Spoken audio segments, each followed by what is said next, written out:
Welcome back. Now it's time for our weekly energy update with Dan McTeague, President of Canadians for Affordable Energy. All yours, Dan. Well, hello, Teresa. And, as we head towards Christmas, it looks like everybody's asking the question where price is going right across the country. We know where the politics is going, but the price of gasoline is actually moderating.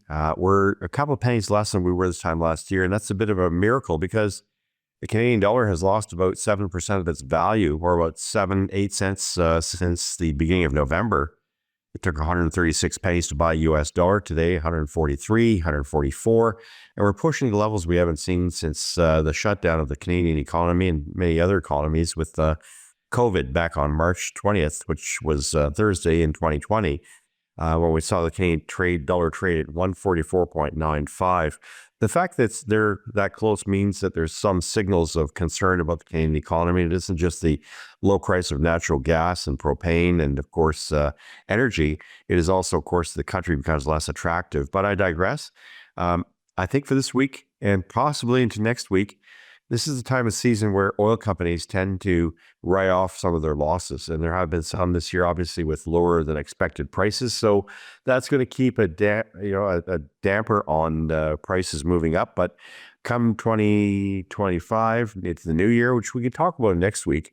The prices are likely to go up pretty dramatically, not so much in the winter, but as we head towards April 1st, not just because, of course, the carbon tax will increase 4.5 cents a liter, thanks to the federal Liberal NDP government, but also we're looking at some recovery when maybe markets finally paying attention to supply and demand fundamentals, which would put oil about $10 a barrel more than what it is today. For the short term, however, given the colder weather we're seeing now, we'd have to go back to almost 2021, maybe 2022, when we saw temps this cold. And for this time of year, 2019, that was a very cold year, and that could put upward pressure, not just on diesel, but on natural gases. I mentioned propane and heating oil, furnace oil. So all those things are to be watched right now. Oil is, going to remain relatively stable for the next couple of weeks, but not diesel, as we see oil inventories and diesel inventories in the United States dwindle. What that means is that from east to west, Atlantic Canada should be looking at about a 2-cent net increase. They got a 3-cent increase, except for Newfoundland, which, basically operates, to a different tune, decides and virtually invents what prices should be, which is kind of crazy when you think about it. No wonder many people want to abandon that system. For Quebec, 2-cent increase. Ontario, 2-cent increase, pushing us back to about $1.53, $1.54. But, staying around that period of time for the holiday season. Manitoba, ridiculously low, $1.25 for a liter of gasoline because they've taken 14 cents off their provincial sales tax. That's going to show up somehow with inventories and with at the end of the year with the government not being able to manage its budget because it's lost a significant amount of revenue. Saskatchewan remains always in the 140 range, while Alberta a little closer to the 130, with the prices being a little bit lower in Edmonton.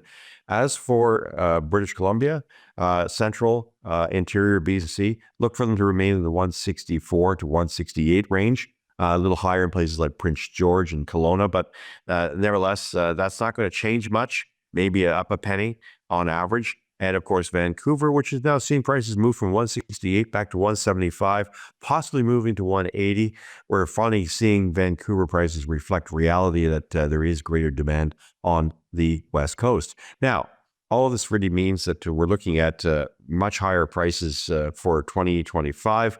As we head towards the spring season, expect prices to moderate back into the 175 as an average price for gasoline in most of Canada. That means higher in Vancouver, sometimes higher in the Maritimes, Atlantic Canada, where the taxes on fuel is much higher. One thing we have to keep in mind is the clean fuel standard, although it applies in Atlantic Canada, where it's about 8 cents a liter. British Columbia, where it's almost 20 cents a liter with GST.